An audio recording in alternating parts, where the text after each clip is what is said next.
Pues son las 10 de la noche, una hora menos en las Islas Canarias. Sean todos muy bienvenidos a la redacción abierta edición de verano, donde estamos ya dispuestos para contarles lo que hay que saber de la actualidad tanto española como internacional que nos afecta o que entra en nuestras vidas, con, como yo digo siempre, dos compromisos: la valentía y el rigor.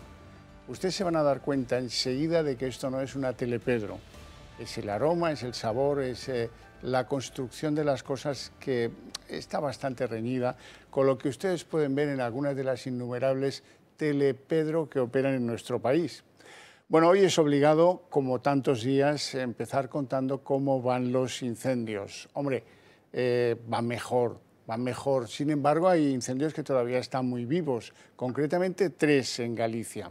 Y una de las cosas que no tiene, por lo visto, nada que ver con los incendios, pero que gracias a los helicópteros que intervienen en la extinción de los fuegos, se ha localizado pues unos restos óseos humanos cerca de un vehículo. Corresponden a los de un varón de 73 años que, al parecer, bueno, pues corresponde con el desaparecido Mayo en esa zona. Es un varón, como les decía, que se le perdió la pista en el mes de mayo cuando viajaba en un vehículo de color negro. Ahora se ha encontrado el supuesto vehículo y los restos óseos en los montes de Vilariño de Conso. Y decir también, con respecto al asunto de los incendios, que los Reyes van a iniciar un despliegue mañana visitando 2 importantes incendios, el de Sanabria y el de las Médulas. El viernes los Reyes se trasladan a Extremadura con el mismo afán, que es el de trasladar su solidaridad a los que han perdido mucho, todo, incluso a los que han perdido familiares en estos incendios. Dentro de la polémica de lo que podría ser la fase política de los incendios, que también quema y también tiene llamas importantes, el plan antiincendios presentado ayer por Feijóo ha quedado, digamos que, bastante disminuido, porque hoy el Consejo de Ministros ha aprobado considerar un montón de provincias como zonas catastróficas por el efecto de los incendios en ellas. Pero, de todas maneras, vamos a repasar qué es lo que pretendía Rajoy para atajar el problema de los incendios que nos está dando el verano. Nos lo cuenta Marien Vallejo. El Partido Popular presentó ayer un plan integral para hacer frente a los incendios forestales. Recordamos que este ha sido uno de los peores veranos en este sentido. Y ese plan incluye 50 medidas que, según explicó el presidente de esta formación, va a ser remitido inmediatamente a las Cortes Generales. Entre esas medidas destacan las ayudas a los pueblos y personas afectadas por los incendios o un registro nacional de pirómanos. 50 medidas para las zonas afectadas, que comprende, por supuesto, la ayuda inmediata a las personas afectadas, la reparación y la reconstrucción de los pueblos, del patrimonio forestal y de la recuperación de empleos, y también la preparación ante futuros eventos. Primero, atajar radicalmente los incendios que se producen voluntaria e intencionadamente por determinadas personas. Para ello proponemos crear un registro nacional de pirómanos. Este registro nacional de pirómanos conllevará para esas personas condenadas la obligatoriedad de utilizar pulseras telemáticas de localización. Este plan, según el Partido Popular, responde a 3 objetivos: atención a los afectados, recuperación de los terrenos y garantías para que esto no vuelva a suceder. El Registro Nacional de Pirómanos es la medida que más ha destacado. Para Feijóo, este registro va a incluir a personas condenadas con sentencia firme y van a llevar pulseras telemáticas de localización. Según datos del Ministerio del Interior, en los últimos 2 meses y medio se han detenido a 41 personas y 127 están siendo investigadas por iniciar incendios. Este plan también contempla la declaración de zona de actuación especial a los sitios afectados o la convocatoria urgente de las conferencias sectoriales de agricultura y transición ecológica. Desde el PP también han pedido un refuerzo de la UME, la solicitud inmediata del Fondo de Solidaridad Europeo y también ayudas del 100% para esos municipios para que puedan cubrir gastos urgentes de realojos, limpieza y seguridad en esas zonas que hayan sido más afectadas por esos incendios. Esto es el plan que propone el Partido Popular, pero el Gobierno se ha visto, no sé si acorralado, obligado, o no sé cómo llamarle, pero en el Consejo de Ministros hoy han aprobado pues, considerar zona catastrófica un montón de provincias, ninguna en Cataluña y ninguna en el País Vasco. Ahí no debe haber habido incendios. En cualquier caso, no forman parte del plan del Gobierno para con las zonas incendiadas, las zonas que se han quemado. Al término del Consejo de Ministros era Fernando Grande Marlaska el que explicaba de qué va esto de las zonas catastróficas. El Consejo de Ministros acaba de declarar zonas afectadas gravemente por esa emergencia de protección civil, todas aquellas que en los últimos 2 meses, desde el 23 de junio al 25 de agosto, han sufrido alguno de los 113 grandes incendios forestales registrados este verano. También están incluidas en el acuerdo 5 territorios que a finales del mes de junio sufrieron diferentes daños o episodios de fuertes lluvias. Para que se puedan hacer una idea de la magnitud de la tragedia, la declaración de zonas afectadas por una emergencia de protección civil abarca a 16 comunidades autónomas españolas. Como quien dice, a casi todo el país. Bien, esas zonas catastróficas no explicitan qué tipo de ayudas van a recibir. Se espera que sí, pero ya saben que este Gobierno viene con 2 precedentes. Las ayudas al volcán de La Palma, que aún siguen viviendo en chabolas de estas que llevaron de emergencia porque no han cobrado las víctimas lo comprometido, o la de la Dana, cuyo porcentaje de aplicación, según lo previsto, es muy pequeño en lo que toca al Gobierno de España. Así es que las ayudas que puedan recibir las personas que a lo mejor lo han perdido todo con esto de los incendios quedan al arbitrio de lo que quiera hacer el Gobierno Sánchez, porque eso de que se ha aprobado además una emergencia climática, un plan de emergencia climática en el que van a estar todas las comunidades menos el País Vasco, pero tampoco se ha concretado qué es lo que propone a las víctimas el Gobierno para echarles una mano y ayudarles a recomponer sus casas, sus explotaciones, sus granjas o lo que hayan tenido amenazado por las llamas. Una señal de cómo actúa el Gobierno respecto a los que están pues a pie de llamas combatiendo los incendios es que los agentes del grupo de reserva de la Guardia Civil que han acudido, han sido enviados a apagar incendios, cuando han llegado a los lugares, como no han recibido adelantos por parte del Ministerio del Interior, pues han tenido que pagarse de su propio bolsillo los hoteles, los albergues o lo que hayan encontrado para pernoctar. Y esto es algo que no es nuevo, ya lo habíamos contado antes del verano, que la caja de Interior deben haber perdido la llave porque ellos no pagaban cosas comprometidas a los agentes que prestan diferentes servicios, pero el de ahora, esto de ser rácanos en el envío, ¿por qué no les dan un anticipo? Marlaska, anticipo. Eso es lo que procede cuando tú mandas a alguien a hacernos el gran favor de tratar de apagar los incendios. ¿Es su obligación? Sí, pero no la de pagarse el hotel. Eso ya está bien la cosa, ¿eh? En fin. Y luego hay una noticia política que yo creo que va a dar mucha tela que cortar, porque se acordarán ustedes de que el coordinador o comisionado, que es como le gusta al Gobierno, el comisario tiene un rango, parece de la época de las checas, ¿no?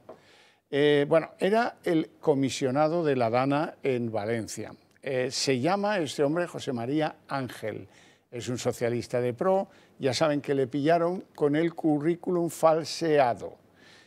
Bueno, el hombre se afectó muchísimo, dimitió de todos sus cargos y protagonizó un episodio lamentable, que es el de ser ingresado de urgencia en un hospital de Llíria, en Valencia, por un supuesto intento de suicidio. ¿Y por qué dudo yo? ¿Por qué digo supuesto intento de suicidio? Bueno, pues porque que alguien mienta 30 años con su currículum no es ni normal ni decente. Y que mienta con lo del intento de suicidio, pues ya lo comentaremos después con Luz Sela, que es autora de un reportaje en el que publica el reportaje OK Diario, en el que se señala que este hombre José María Ángel, estaba al día siguiente de que le dieran el alta, a una hora bastante tempranita, tomándose unos chupitos alcohólicos de una bebida que conocen en donde él la tomaba como barrejat.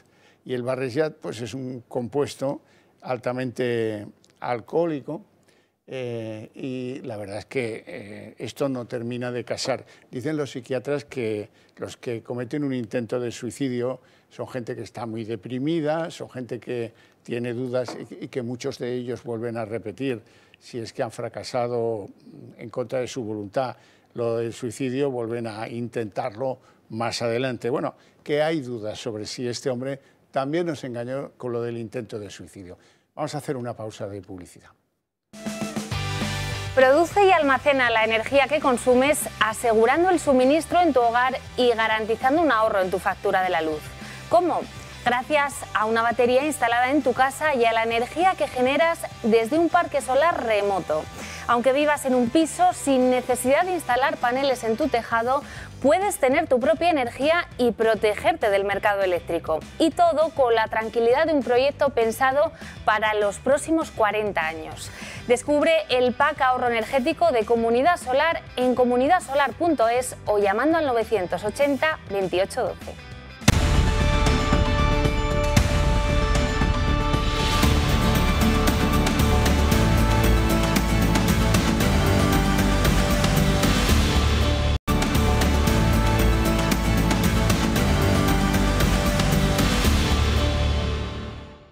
Bueno, vamos a comentar eso del José María Ángel y el intento de suicidio y los barrejats.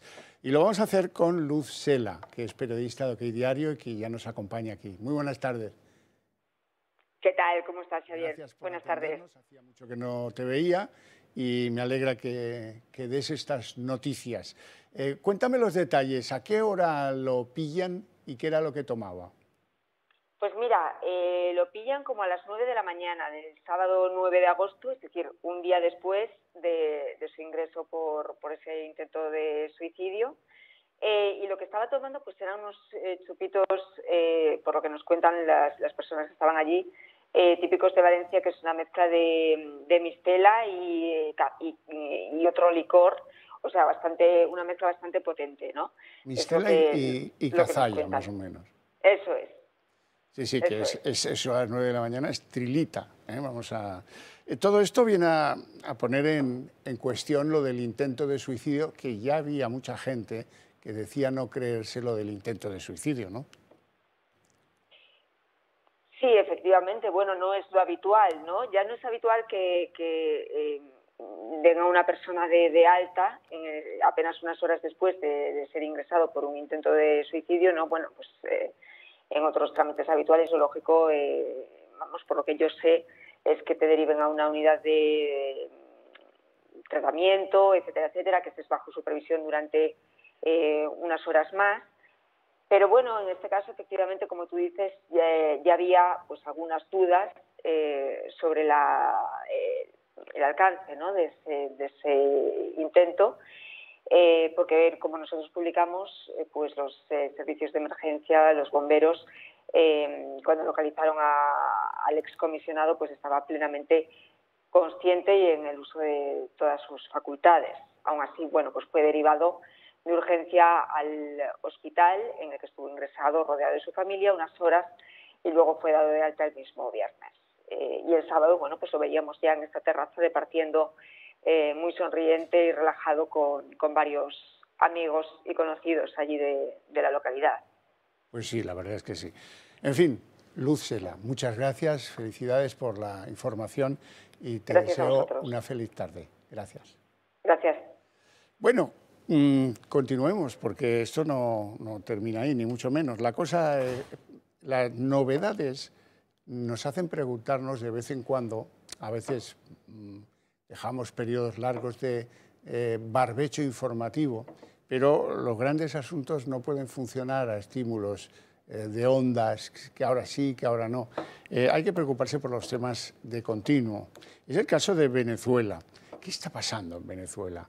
Porque llegamos a una confusión sobre ideas, intentos, el que está claro es el intento de Trump, que ha ofrecido dinero, mucho dinero, por la captura de Maduro, pero luego de lo que está pasando ahí dentro sabemos que él ganó en la mayor parte de las alcaldías que se sometieron a elecciones hace 2 meses, porque la oposición abandonó el intento en muchos casos o porque la oposición se presentaba dividida.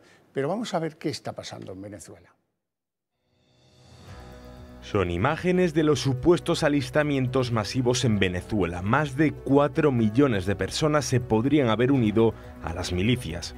El régimen bolivariano las activa para frenar, dicen, una hipotética invasión estadounidense. Como todos los sábados, en sábado de milicia, el ejército bolivariano comprometido con su sistema defensivo territorial, con la patria, su pueblo y sus hombres. Esto llega tras las acusaciones desde la Casa Blanca a Maduro de dirigir el Cártel de los Soles, una organización narcoterrorista, según Washington. The Maduro regime is not the legitimate government of Venezuela, it is a narco-terror cartel. Trump pide 50 millones de euros por su captura, el doble de la que se ofreció por el ex líder de Al-Qaeda, Osama Bin Laden. Estados Unidos pone cerca de las costas venezolanas varios destructores, aviones submarinos y 5.000 soldados, una acción que reaviva el miedo en la zona a los episodios de invasiones estadounidenses en Iberoamérica en el siglo XX. Ratifico a la unión nacional de todos los venezolanos y venezolanas para garantizar la paz venezolana con soberanía, con integridad territorial, con respeto a la autodeterminación de los pueblos y de nuestro pueblo en particular. Los analistas ven poco probable una intervención. El Pentágono necesitó a 20.000 soldados para invadir Panamá, un país 10 veces más pequeño que Venezuela. Las relaciones se han quebrado en las últimas semanas, pese a los intercambios de prisioneros y renovaciones de licencias a petroleras estadounidenses para operar en el país caribeño. Bueno, no sé si saben por qué este programa se llama Redacción Abierta, porque es una redacción abierta. Eso significa que vamos a interrumpir esta retahíla de noticias internacionales para contarles que acaba de producirse un accidente grave de tráfico en el que han resultado heridos de cierta consideración 2 militares de los que estaban desplegados para los incendios en Ourense. Así es que, bueno, ya les informaremos de cómo evoluciona su estado de salud, que es grave, insisto.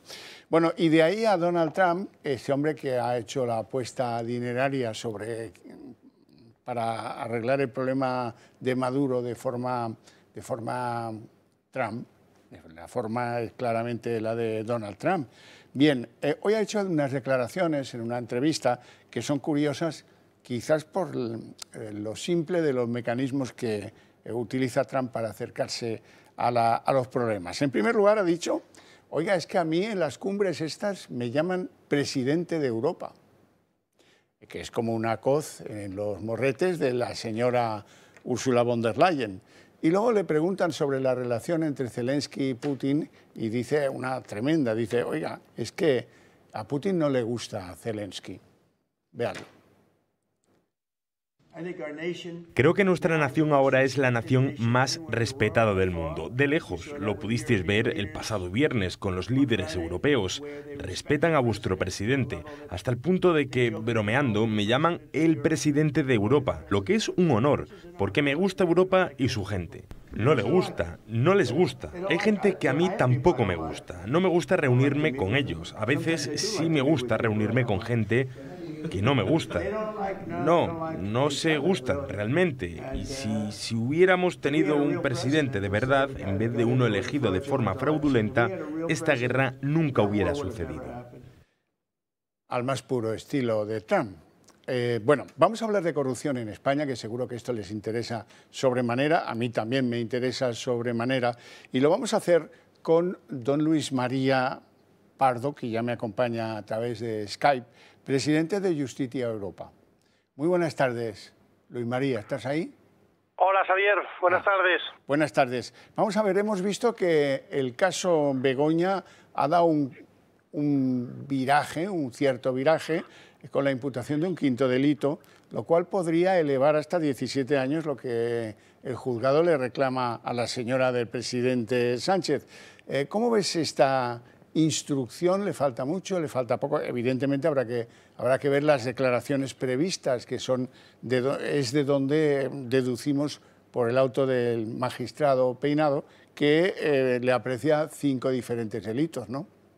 Bueno, era el desenlace lógico a una serie de investigaciones que se habían producido y que tenían que terminar con la imputación a la mujer del presidente del gobierno, Begoña Gómez, y a María Cristina Álvarez Rodríguez, la que era su asesora o su secretaria, a la vista de que puede haber indicios de que se hubiera podido de alguna manera ese puesto de Cristina Álvarez, pues haberse, permítame la expresión, pervertido en su origen, ¿no?, de lo que tenía que haber desarrollado en sus funciones según la relación de puestos de trabajo. Lo que sucede ahora es que se abre un interrogante respecto de cuánto tiempo más durará esta instrucción, a la vista de que ha sido incorporado un nuevo delito no menor, porque como bien has indicado, sumarían hasta 17 años de cárcel todos los delitos que se le vienen imputando a Begoña Gómez, por lo que estaremos a las expensas de esa próxima y futura declaración el 10 y el 11 de septiembre respecto de Cristina Álvarez y Begoña Gómez, y yo sería ahora mismo cauteloso en esperar a ver cómo termina esta investigación respecto de estos nuevos delitos. Sí, sí. No, sí, a paciencia no nos van a... Cualquier reto que nos hagan tenemos mucha paciencia y, por cierto, habrá visto que mis peores presagios de que a la mayor parte de los instructores de los asuntos que perjudican a Sánchez y a su esfera más íntimas se les ha caído el bolígrafo en agosto, ¿eh? Sí, parece ser que se les ha caído el bolígrafo en agosto. También debo de decir que, como bien usted sabe bien, hay una cloaca funcionando detrás de lo que sería el sistema, el Estado de Derecho, con esas últimas informaciones que aparecen respecto de Ley de Díaz, etcétera, etcétera, incluso Santos Cerdán, y que del que, por cierto, hay una denuncia interpuesta por Justicia Europa y otros partidos, asociaciones que se tendrán que ver en el mes de noviembre con la declaración de Ley de Díaz, que se encuentran detrás, porque precisamente lo que se estaba pretendiendo con esa cloaca era ir detrás de jueces, ir detrás de magistrados, de policías, de guardias civiles, incluso de abogados o todo aquel que se pusiera en el rumbo del partido, ¿no? Bueno, pues estaremos a la espera y hablaremos de eso así que empiece el mes de septiembre. Don Luis María Pardo, un placer enorme. Te mando un fuerte abrazo y te deseo una feliz tarde. Igualmente, Xavier, y un saludo a todos los telespectadores. Bueno, pues ahora nos vamos a ir a publicidad y a la vuelta abrimos la mesa de análisis político.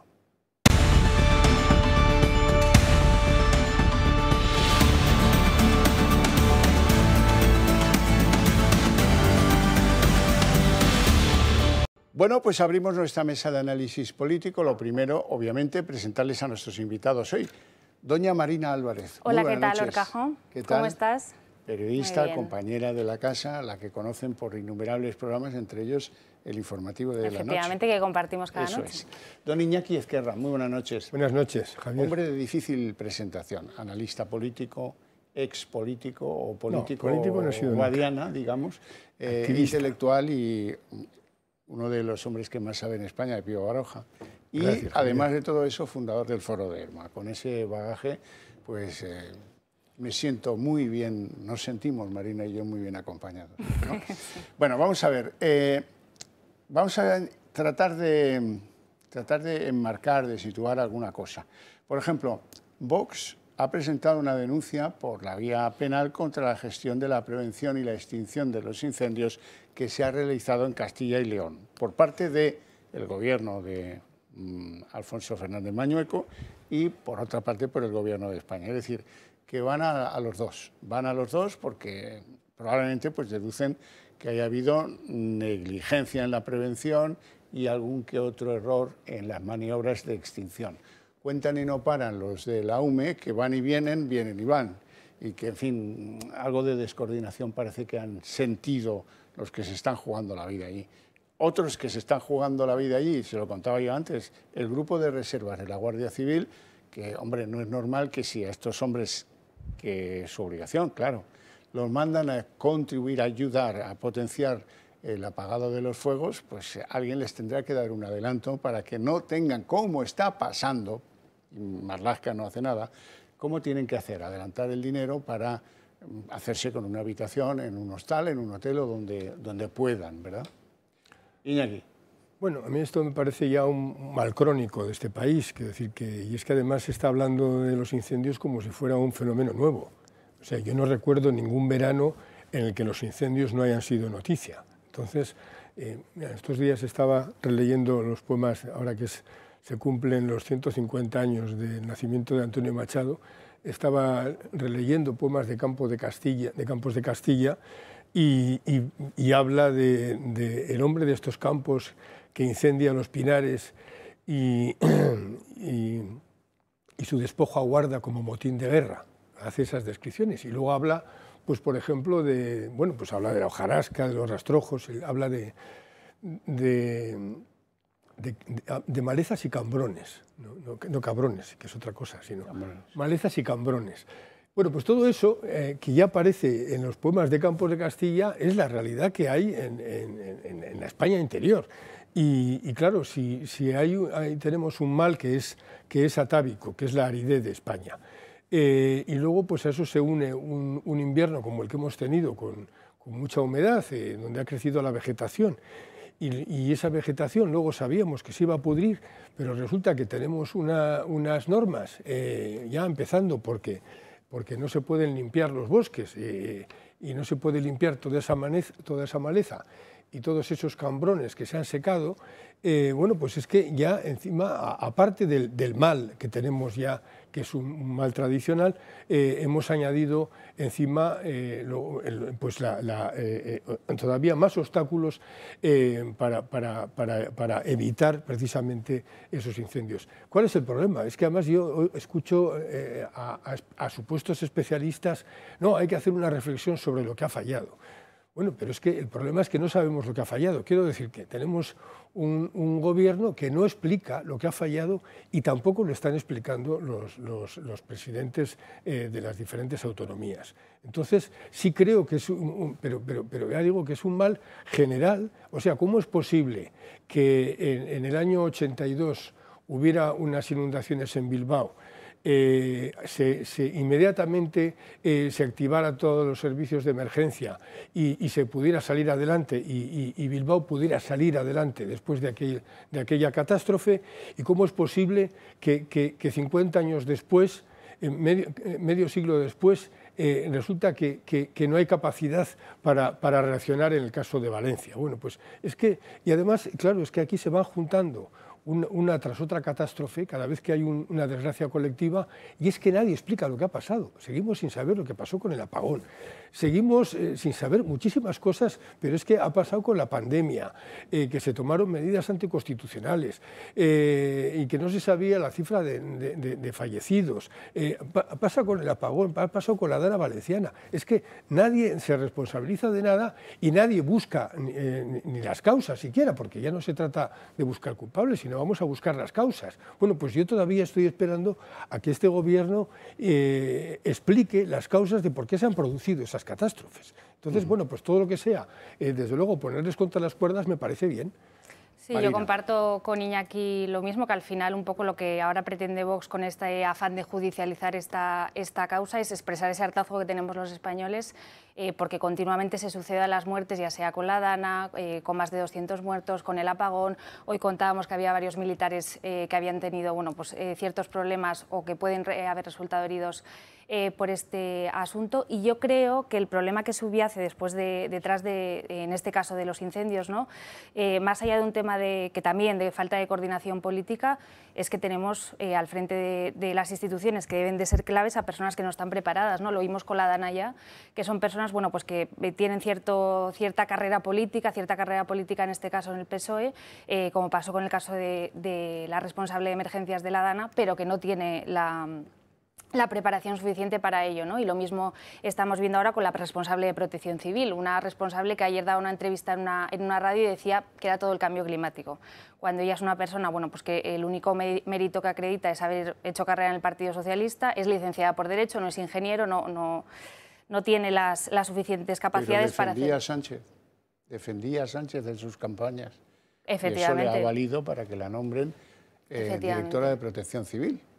Pues yo creo que ese es el problema, decíamos, no sabemos, efectivamente no dan ningún tipo de explicación sobre el asunto, pero yo creo que uno de los grandes problemas es que tenemos al frente de este tipo de catástrofes, ¿no?, que son muy habituales en España, pues a personas que no están preparadas, y ese es el problema fundamental. Y unas temperaturas muy elevadas, una primavera con muchas lluvias y unos bosques que eran bombas incendiarias. El hecho cierto de que los incendios hayan sido protagonistas de Macedonia, de Serbia, de Grecia, de Turquía, de Italia y de España y de Francia, pues nos tendría que llevar a una reflexión.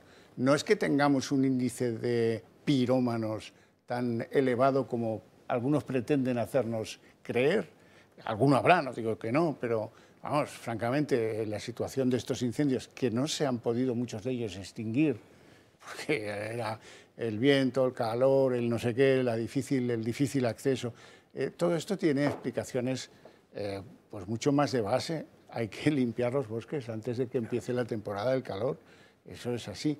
Y si además uno está en contra de la ganadería, porque dejar que pasen los animales por allí, que se coman las hierbas secas que están preparando esa bomba energética, pues eso está fuera del control de este gobierno porque no quieren, o no les da la gana, vamos, no.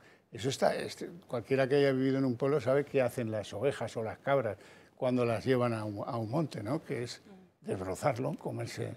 Yo lo que les veo además es que esta es una izquierda, me llama la atención porque es muy poco marxista, quiero decir, en el sentido de que pues Marx todo lo explicaba por la economía. Detrás de todas las lacras de la sociedad estaba el motor económico. Entonces, a mí me llama la atención que esta izquierda que tenemos precisamente no va a esas causas. Es decir, que efectivamente hay tanto loco en España, es decir, que o hay gente interesada y no sería necesario ver qué destino tienen todas las superficies quemadas. Porque claro, es que muchas veces cuando en una novela negra, cuando queremos saber quién es el criminal, lo primero que pensamos es quién sale ganando con un crimen. Entonces, ¿quién sale ganando con estos incendios? Pues yo creo que es muy importante y sería una medida muy necesaria saber qué destino tienen, si donde ha ardido el monte o han ardido los bosques se van a construir apartamentos, si se va a cambiar, si ahí alguien tiene interés en que haya sembrados, o alguien tiene interés en convertirlo en una zona de ganado. Quiero decir que es muy importante saber el destino que tienen las superficies quemadas, eso por otro lado, ¿no? Y luego el tema que estabas comentando, Javier, de las autonomías. Es que, a ver, desde la pandemia, este gobierno tiene un problema, o sea, una situación que merece la alarma nacional. Es una ocasión como nunca para que un Estado se reafirme y para que un gobierno se reafirme al asumir las responsabilidades de Estado. Es decir, que, bien, tenemos un sistema autonómico al que no se le puede dar marcha atrás. Bueno, pues entonces, en situaciones de catastróficas, es el momento de que ese gobierno tome las riendas y sepa plantear una política unitaria de solución de esas catástrofes, o de respuesta, ¿no? Y aquí lo que hemos visto es que insistentemente el gobierno siempre tiene la misma táctica, es decir, que librarse de responsabilidades, de echar la culpa a las autonomías, no tomar nunca las riendas, ni ser capaz de liderar, porque, bueno, estamos hablando no de imposición, es que ante situaciones de catástrofe lo lógico sería un gobierno que tuviera liderazgo y que supiera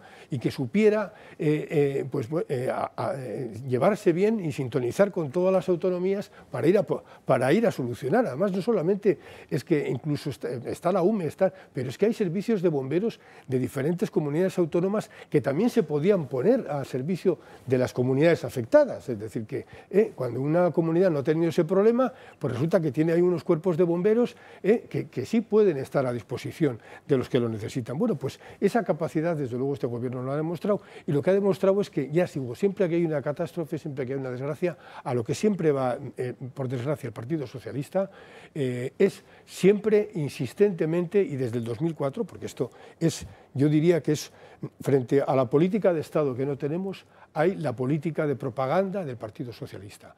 Desde el 2004, en que murieron más de 300 o alrededor de 300 españoles, y cómo llegó Zapatero al gobierno, desde aquellas fechas se repite insistentemente el mismo, vamos a llamarle, modus operandi. Es decir, que no se sabe nunca ni quiénes son los responsables, ni qué causas, ni qué se buscaba detrás, y lo que sí hay es un interés en señalar como culpable al adversario político. Es verdad que también desde la derecha se pueden cometer torpezas y también se puede entrar en esa dinámica, pero yo sí señalaría que en este país la derecha, cuando mete la pata o cuando reacciona también echando las culpas al adversario, suele ser de manera reactiva.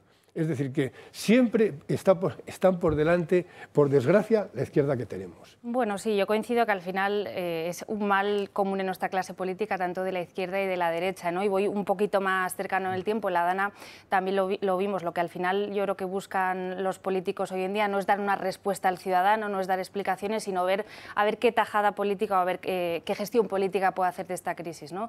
Y yo, por apuntar un poco más y por profundizar en esa querella de Vox, creo que no es casualidad que se haya producido en Castilla y León, que al final es un territorio pues, que afronta unas elecciones próximas, marzo, primavera del año que viene, y es verdad que es una de las comunidades más afectadas, pero no es la que más. Estos son los peores incendios en Galicia y en Extremadura, y no hemos visto iniciativas como estas de ningún partido allí, ¿no? Entonces, creo que también hay una lectura política y un querer sacar tajada de la catástrofe. Te agradezco la referencia a la Dana, porque hoy hay que decir las cosas, a veces buenas, que se producen en un país un poco tardía, ¿eh?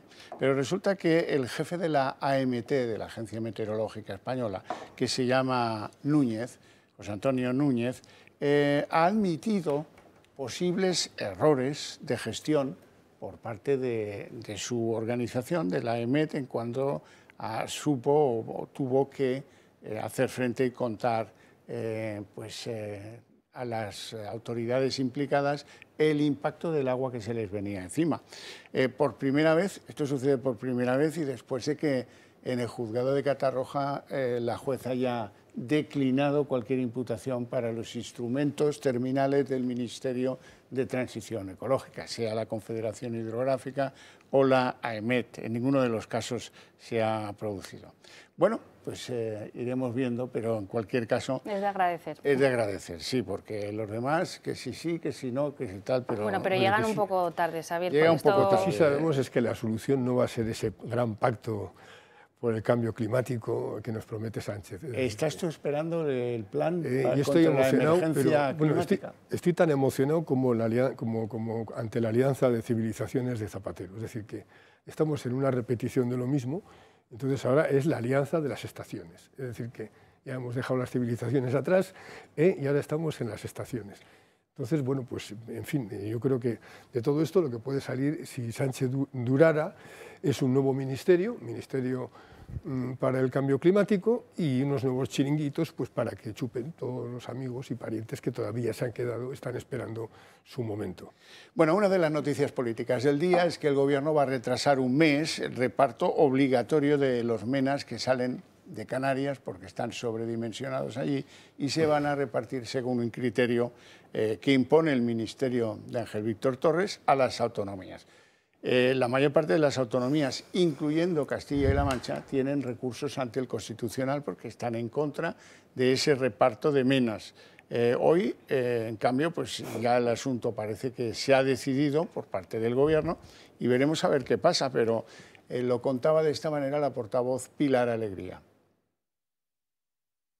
Estaba previsto que el Consejo de Ministros aprobara el decreto para el traslado de hasta 4.400 menores migrantes desde Canarias Ceuta y Melilla a otras comunidades. Pero la medida se retrasa. El gobierno alega que quiere priorizar asuntos urgentes como la emergencia por los incendios. Los traslados ya comenzaron en agosto. 10 menores salieron desde Canarias rumbo a la península. El proceso llega con 5 meses de retraso frente al mandato del Tribunal Supremo, que exigía asumir la acogida en apenas 10 días. En Baleares la tensión sube. El gobierno llevará el reparto al Supremo y pide suspenderlo de forma cautelar. Denuncian una saturación del sistema de más del 1000%. 680 menores bajo tutela, mucho más de lo que se pueden gestionar. Formentera e Ibiza también se declaran en alerta. Reclaman recursos de emergencia e incluso la activación del Frontex en la ruta balear. Desde Canarias, perplejidad.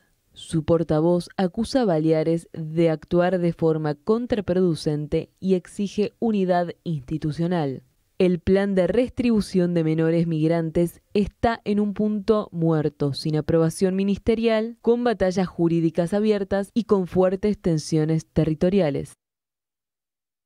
Consejo de Ministros de hoy hemos aprobado también el Real Decreto de capacidad ordinaria del sistema de protección y tutela de menores no acompañados de las comunidades autónomas.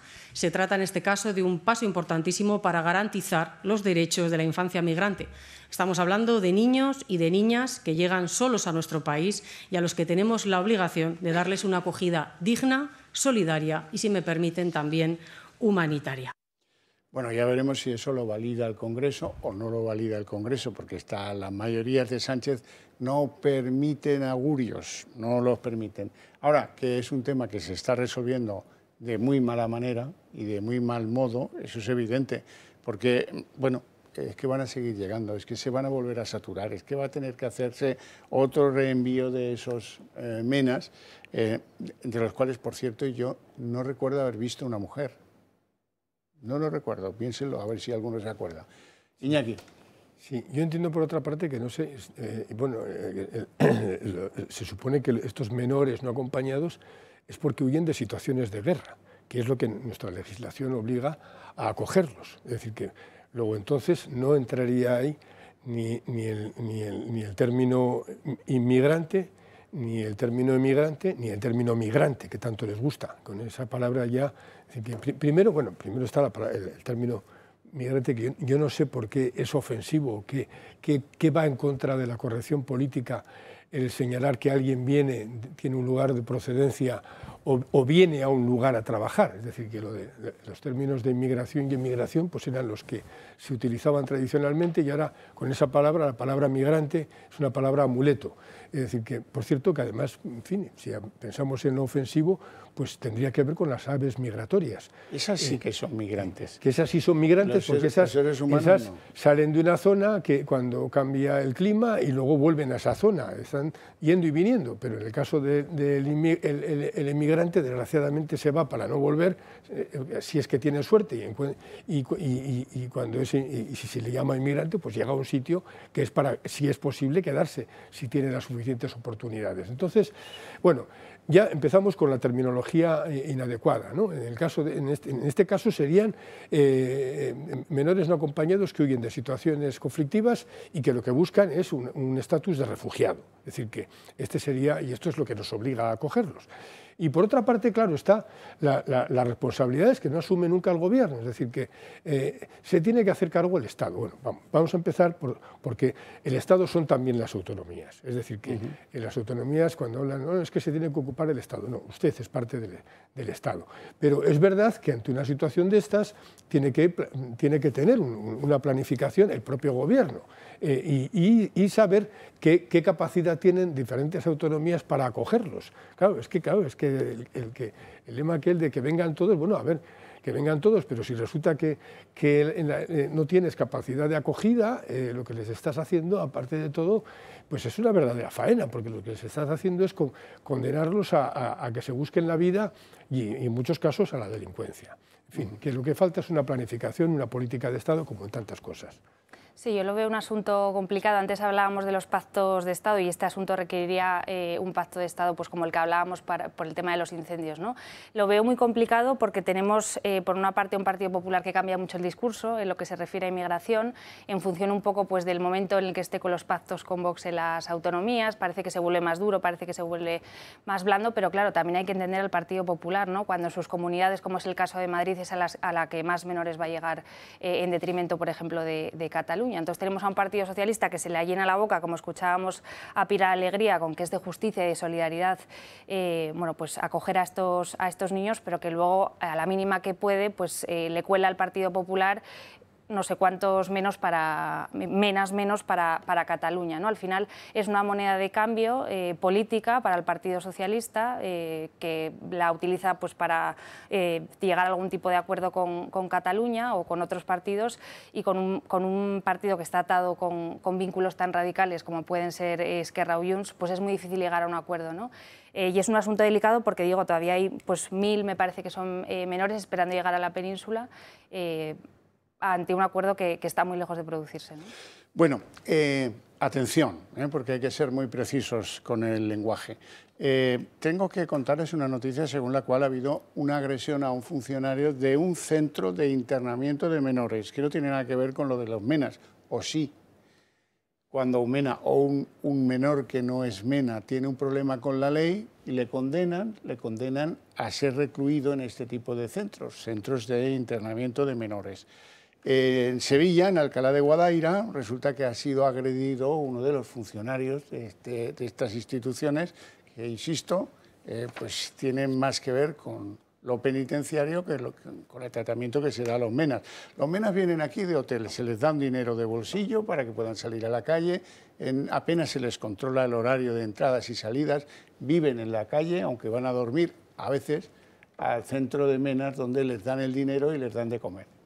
Y eso tiene un coste para la sociedad española bastante elevado, por eso hay quien, sobre todo los vecinos que viven cerca de los centros donde acogen a los menas, se quejan considerablemente del aumento de la violencia, de los robos, de los hurtos, del trapicheo de drogas. Bueno, pues esa es la circunstancia que hace que tenga muy mala prensa la situación de un centro de menas en un barrio de cualquier ciudad española. Eso es inevitable. ¿Qué se podría hacer? Hombre, se me ocurren varias cosas.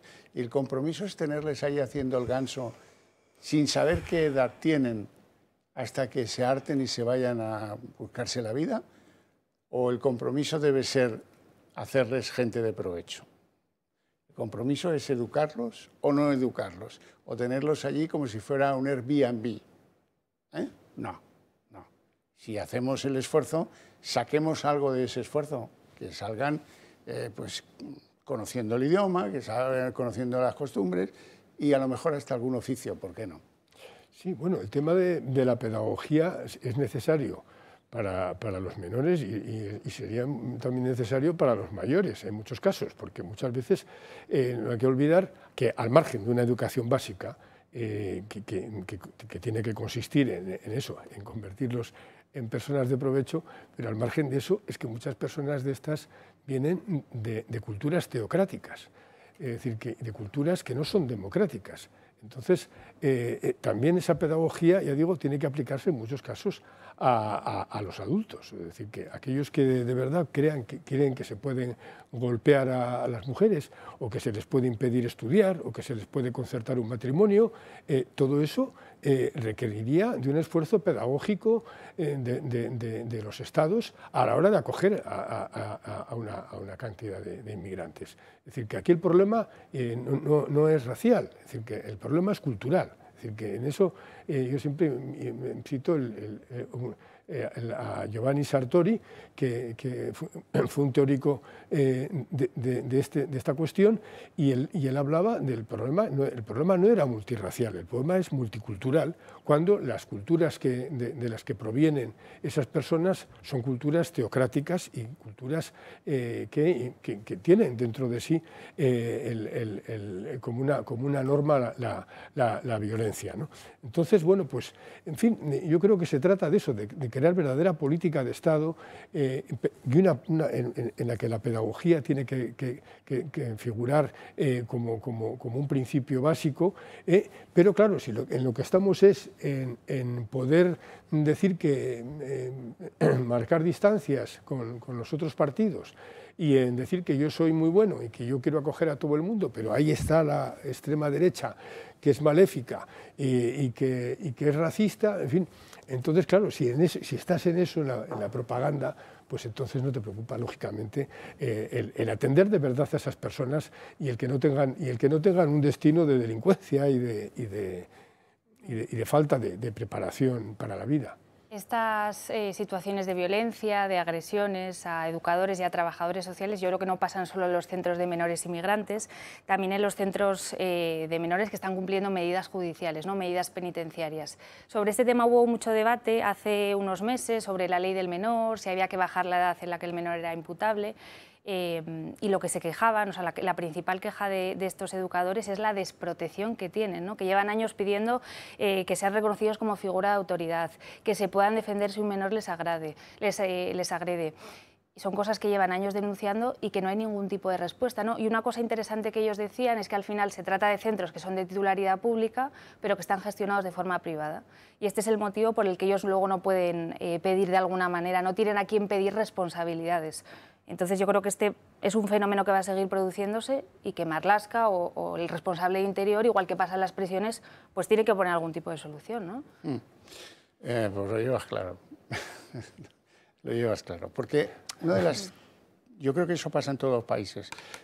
Una de las ideas que orbitan, que planean sobre las sociedades es de lo que pasa en las prisiones nos desentendemos.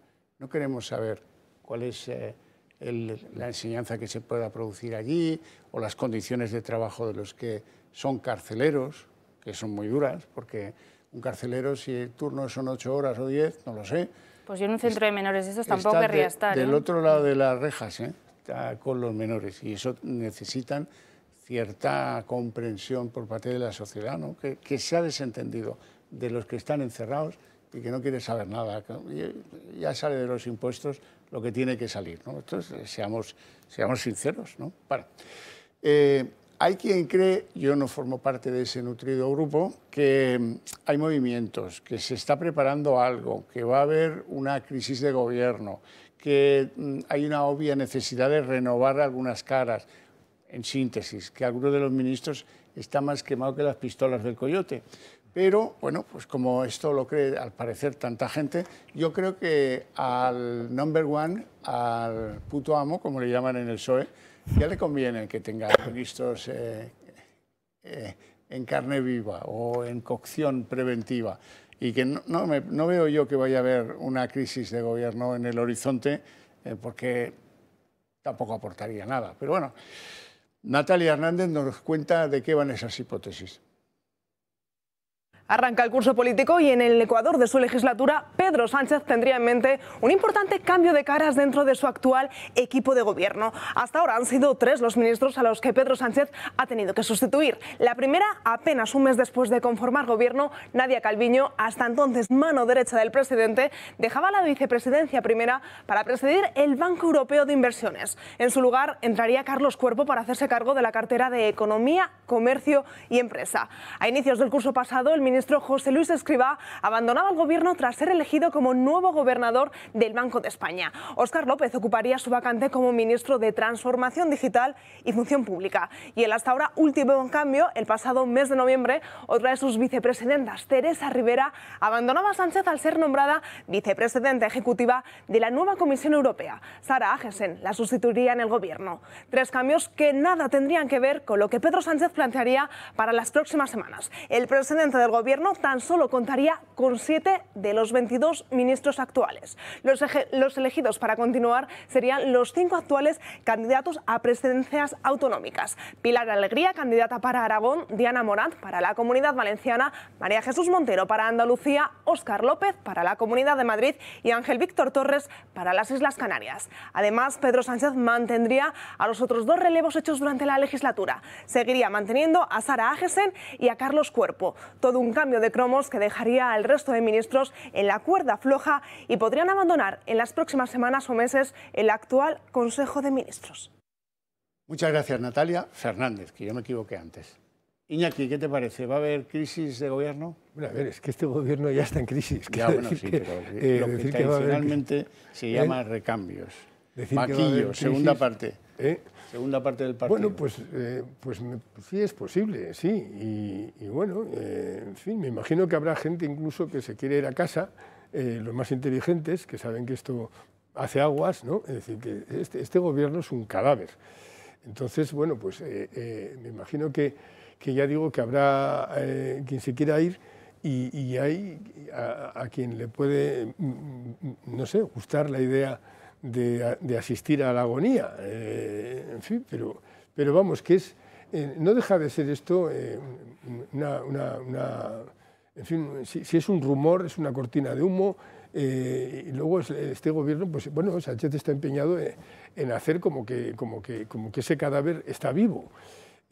Bueno, pues en fin, yo creo que es un momento, la verdad, creo que la consigna es de los que son más listos están empezando a pegar la espantada y bueno, pues va a ir a por aquellos que no tienen otra cosa y que, bueno, pues la idea de ser ministro 2 meses les puede hacer ilusión. Es decir, que, pero, o sea, desde luego, cuando se habla de una crisis ministerial, lo lógico es que vaya acompañado de los problemas que van a afrontar y de aquellos problemas que no se han solucionado. Aquí lo único que hemos visto es una lista de nombres. Entonces, cuando de lo que se está hablando simplemente es de cambiar un nombre por otro, sencillamente me parece algo poco serio. Es decir, que simplemente es un acuse de desgaste y, bueno, pues, y ya digo, acompañado, por supuesto, del gran pacto por el cambio climático, que también es otra cortina, también es otra cortina de humo. Otra cortina de humo, y nunca mejor dicho, es decir que, en fin, es seguir vendiendo humo y, bueno, y ya digo, y mantener a este gobierno con respiración asistida. Es decir que... Bueno, ese pacto es una forma de intentar mostrar que hacen algo cuando no hacen nada, ¿no? Yo creo que, Horcajo, los dos somos periodistas, estos días estamos con pocas noticias y es bastante habitual que los periódicos arranquen el curso pues hablando de una posible crisis de gobierno, ¿no? El propio Pedro Sánchez dijo, y además lo dijo muy contundentemente en el balance del curso político, que no iba a haber crisis de gobierno. O sea, le faltó decir... Eso es lo que ha inspirado a los que creen que sí la va a haber, que él la negara. Yo le vi bastante convencida y además yo creo que, bueno, lo que hemos visto este verano al final ha sido un Pedro Sánchez muy perfil bajo, con poca exposición mediática. Tampoco hemos visto a muchos de sus ministros, más allá de Óscar Puente, mostrándose mucho ante los medios o teniendo mucha presencia. Yo creo que es la estrategia más inteligente que puede hacer ahora mismo Pedro Sánchez, ¿no? Después de un final de curso que fue apoteósico con todos los escándalos que tienen. Si acaso algún ministro que pudiera salir, yo creo que sería, bueno, pues alguna exigencia de sumar, pero ya hemos visto pues el ninguneo que practica Pedro Sánchez con Yolanda Díaz, con lo cual yo creo que no va a haber ningún cambio, por lo menos sustancial, en lo que queda de legislatura. Veremos. Bueno, y además, ¿qué más da? Si todo esto depende de lo que diga el logro de Puigdemont desde Waterloo. Si dice que con el pulgar para abajo, pues será con el pulgar para abajo. ¿Cómo van las relaciones del gobierno con Junts? Han perdido un interlocutor que está ahora en la cárcel, Santos Cerdán. Entonces, ¿qué? ¿Cómo va la cosa? Bueno, están pensándose qué poder pedirle, aprovechando la debilidad hasta el último minuto, pero cada vez son más las declaraciones que hablan de que no nos entenderemos, de que con nosotros no va a haber presupuestos, de que, en fin, las cosas que suele hacer siempre Junts, de las cuales al final queda en agua de borraja la mayor parte de los inconvenientes objetivos de los señores de Junts. Junts no tiene intención de apoyar a Sánchez en los presupuestos generales del Estado, que el presidente pretendía negociar desde el inicio del curso político en septiembre, cuando está previsto también que Carles Puigdemont y el expresidente del Gobierno, José Luis Rodríguez Zapatero, se reúnan en Suiza. Pero esos encuentros, según fuentes de Junts, no harán que mejore la confianza que dicen está muy deteriorada. De hecho, Junts también ha comunicado al Gobierno que no apoyará bajo ningún concepto ni la ley Bolaños, con la que pretenden reformar el acceso a la carrera judicial ni la llamada Ley Begoña, con la que quieren limitar las causas iniciadas por la Acción Popular. Consideran que ambas leyes no son un proyecto político de legislatura, sino una línea de defensa personal ante la justicia por parte de Sánchez, que ha fijado como absoluta prioridad las leyes judiciales antes del verano, con los continuos casos de corrupción que salpican al gobierno y con el exsecretario de Organización del PSOE, Santos Cerdán, entre rejas. La convicción de Junts es que, a pesar de no contar con su apoyo, Sánchez mantendrá la legislatura. Otro proyecto estrella de la legislatura que depende de Junts es la reforma laboral de Yolanda Díaz, que a 4 meses para que termine el año, que es cuando tendría que estar lista, la norma aún no ha iniciado su primer trámite parlamentario. Los independentistas exigen que, además del impacto de la reducción de la jornada laboral a 37 horas y media, se consideren otros costes que afectan especialmente a las pymes catalanas. Reclaman medidas específicas que no solo competen al Ministerio de Trabajo, sino también a los de Seguridad Social y Economía. Recordemos que estas demandas son claves para desbloquear el proyecto de ley de Yolanda Díaz, actualmente paralizado en el Congreso desde el pasado 15 de julio, cuando Junts se negó a retirar su enmienda a la totalidad, bloqueando el debate previsto en el Congreso en plena crisis por los escándalos judiciales dentro del Gobierno. Marina Álvarez. Bueno, pues al final esto de Junts es como el día de la marmota, ¿no? Ni contigo ni sin ti. Siempre están con esa cantinela de que no se está cumpliendo ese famoso pacto de Bruselas, que están desilusionados con el Partido Socialista, pero ahí siguen, ¿no? Ese titular que nos contaba nuestra compañera de que no van a apoyar los presupuestos, bueno, pues eso el propio Pedro Sánchez lo sabe. Yo creo que a Sánchez las cuentas le dan igual. Yo estoy un poco en la tesis de Podemos de que al final, pues en el caso de utilizarlo, lo podría utilizar como una moneda para decir, bueno, pues no apoyasteis los presupuestos, pues convoco elecciones. Pero a Sánchez, vamos, lo ha dejado muchas veces claro, le da igual gobernar sin Parlamento, sin cuentas o sin lo que sea. Sí que es verdad que la relación con Junts en estos momentos es complicada. Hay 3 asuntos que están encima de la mesa y que le preocupan mucho a Puigdemont. Uno de ellos es su propia vuelta, que desde luego para mí es muy complicada en un futuro cercano porque está Bruselas de por medio, ¿no? Y en concreto Luxemburgo, el Tribunal de Justicia de la Unión Europea, que estaría estudiando en estos momentos estas cuestiones prejudiciales. Está el tema del catalán, la oficialidad del catalán en la Unión Europea, complicado también. Yo creo que el propio Puigdemont está asumiendo que no depende solo de España, que depende de la unanimidad de muchos países y que no va a salir adelante. Y otro tema que preocupa mucho a Junts y a los de Puigdemont es el traspaso de las competencias de inmigración, muy difícil también, igual que el de la financiación singular, con lo cual es muy difícil ver qué es lo que va a pasar en un futuro con Junts, porque desde luego lo que está claro es que ambas partes se necesitan, ¿no?, para sobrevivir. Iñaki. Sí, están los puntos que acaba de comentar Marina y está por otra parte la voluntad de apoyar al Gobierno, de apoyar a Sánchez, aunque sea escenificando una falta de apoyo que no es real. Es decir, que si en un momento determinado, y sería interesante, si en un momento determinado se plantara una moción de censura, es que veríamos a todos estos que andan diciendo que no van a apoyar los presupuestos y efectivamente no los apoyan porque como saben que Sánchez puede seguir gobernando sin presupuestos o está empeñado en ello, pero si en un momento determinado peligrara el gobierno de Sánchez, todos estos, tanto Junts como Esquerra Republicana, como el Partido Nacionalista Vasco, se volverían a cerrar en una sola piña y le apoyarían a Sánchez. Entonces, bueno, ¿ante qué estamos? Pues ante una escenificación tediosa de un disenso que en el fondo es disenso, pero menos, es decir, que y bueno, pues es una obra de teatro, esto es una prolongación. Ahora, en toda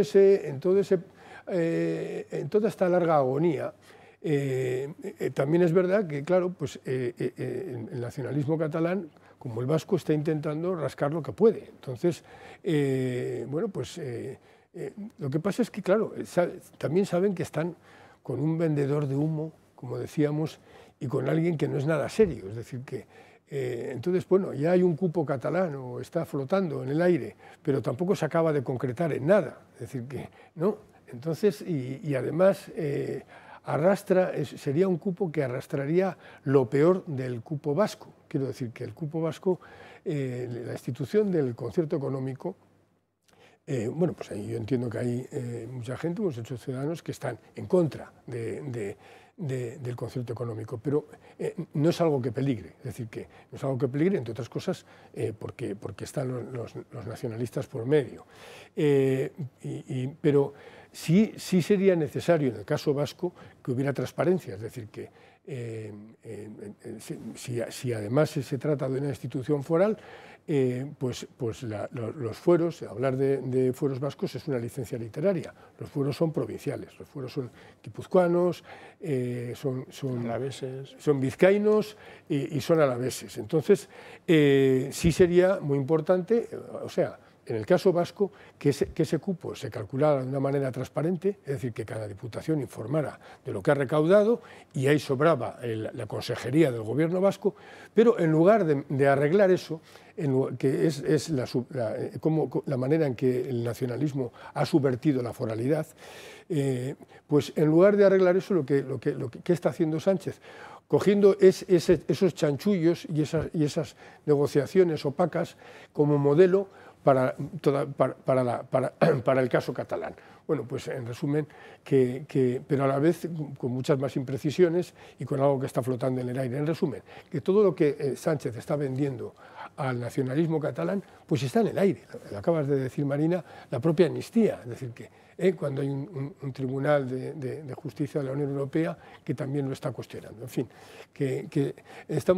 claro, es que el que se acuesta con Sánchez, pues meado se levanta. Quiero decir que eso ya pasó en su día, ya pasó con Rodríguez Zapatero. Quiero decir, es que todo lo que está ocurriendo no es nuevo.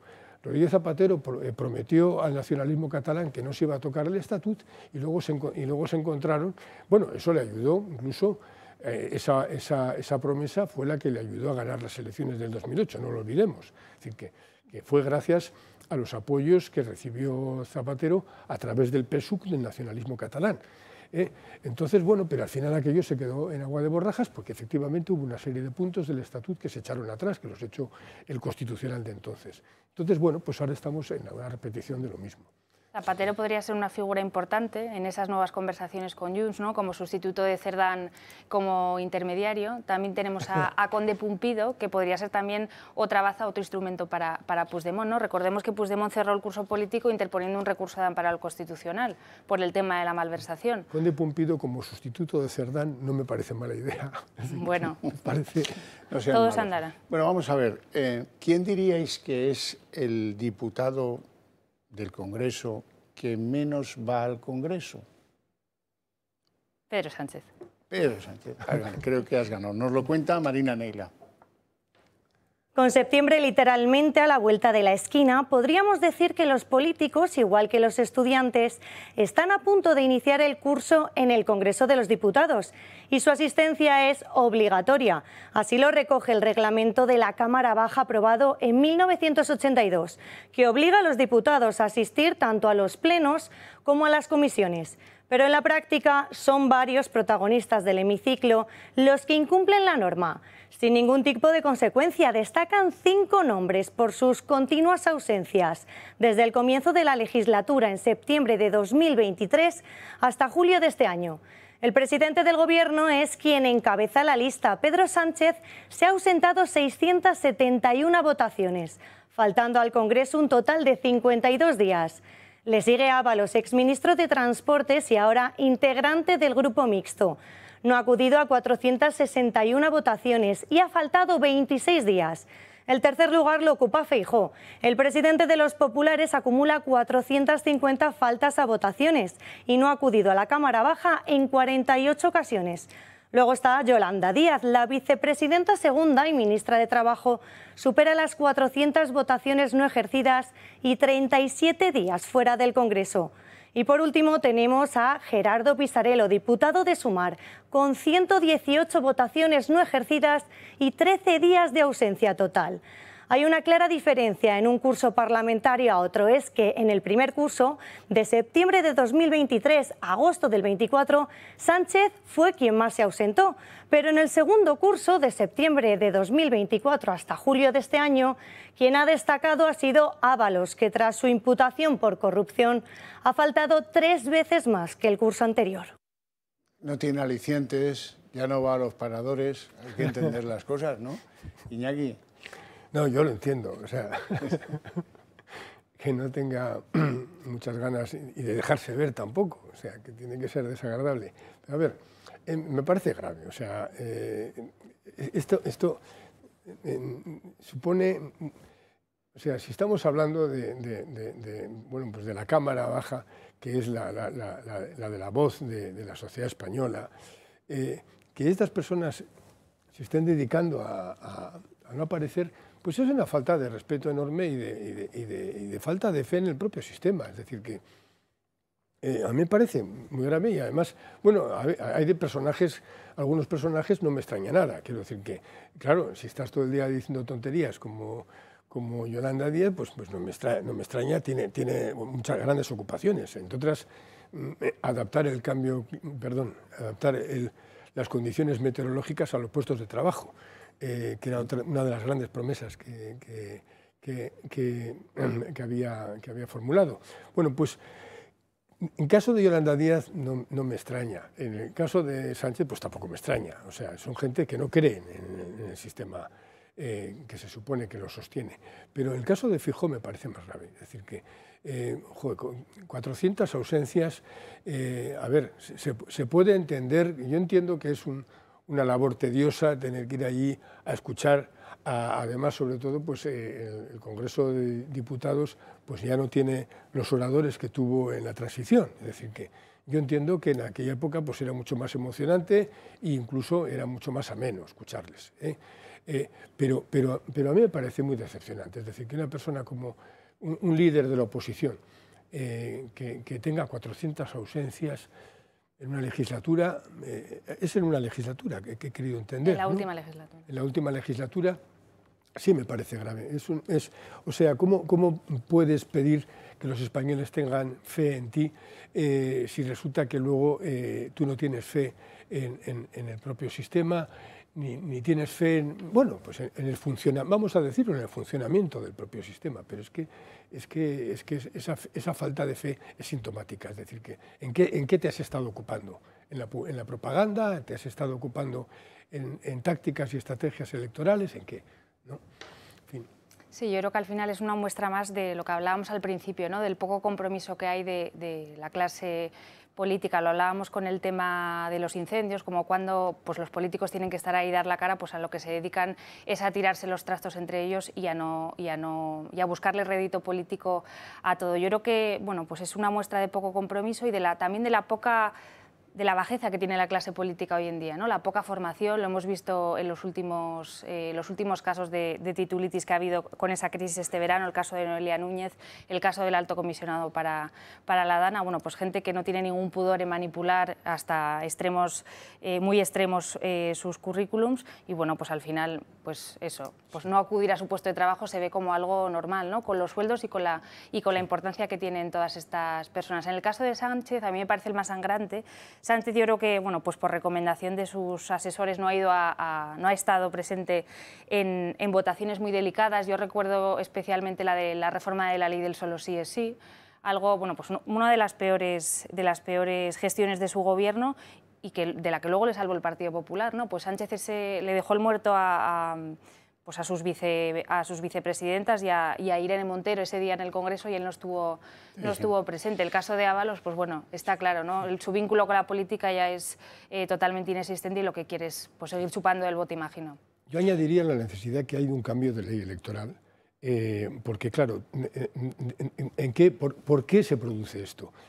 Pues porque es una Cámara en la que se sabe perfectamente, es previsible el voto de todos. Es decir, que ahí Feijóo no tiene la sensación de que tiene que ganarse a la ciudadanía permanentemente, ni ganarse a sus propios diputados.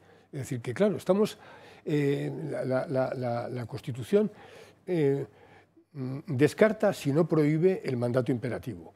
Y sin embargo, es decir, que en el Congreso de Diputados funciona el mandato imperativo, vamos, de manera imperativa y valga la redundancia. Es decir, que el diputado que no vota lo que le manda el jefe sabe que luego corre peligro de no entrar en las listas electorales de la siguiente convocatoria. Entonces, claro, es que esto resta absolutamente emoción a la vida democrática, es decir, que y por otra parte, y sentido. Es decir, que todos ellos van a votar como, van a decir que sí como bueyes a lo que les mande el jefe. Entonces, claro, pues esto enrarece, ya digo, toda la vida parlamentaria. Es decir, que si el propio jefe de un partido, propio secretario general o presidente, tuviera que ganarse a sus propios diputados, a los propios diputados de ese partido, porque esos diputados sienten que tienen que responder ante su propio electorado, pues yo creo que las cosas funcionarían de otra manera. Es decir, que estamos en un sistema, el sistema que hay es, por un lado, sobrevalora a la provincia a la hora de las convocatorias electorales, es decir, pero por otro lado... Y la pervierte dando a los pequeños partidos territorializados una línea roja que es inexistente para que no les exijan un 4% del voto, un 5%, claro, para entrar en el Congreso. Claro, claro. Y luego a la hora de la verdad, pues por ejemplo, pues cuando hay un debate, es decir, que por ejemplo a mí siempre me ha dado mucha rabia cuando se habla del Grupo Vasco, refiriéndose a los nacionalistas. ¿Pero por qué se habla del Grupo Vasco, refiriéndose a los nacionalistas?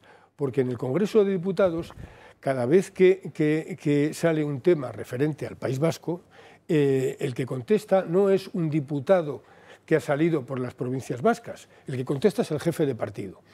Es decir, que o sea, esos diputados no se sienten en la obligación de tener que responder ante su propio electorado.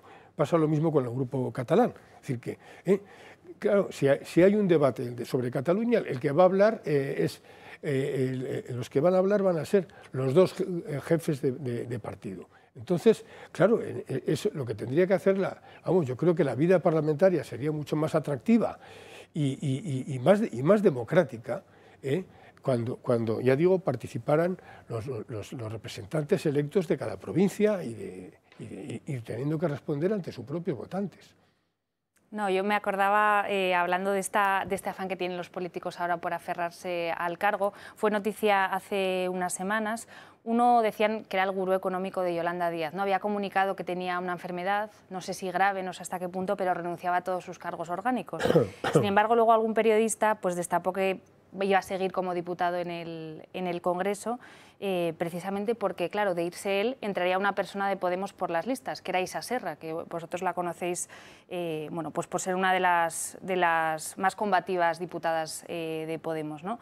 Entonces, que al final, bueno, pues es eso, es aferrarse a lo que bien decías tú, a los cupos de cada partido, a votar lo que me manda mi líder y al final, pues es una clase política que deja mucho que desear, ¿no? Y eso que ustedes probablemente no lo ven porque no están en el Congreso, pero cada vez que votan algo, se levanta uno designado, y hace así, 1 o 2, para que nadie se equivoque en el grupo, porque ha habido casos, así de casos de equivocaciones, votaciones clave.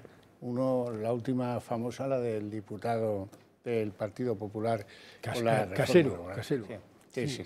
Vamos a hacer una pausa de publicidad.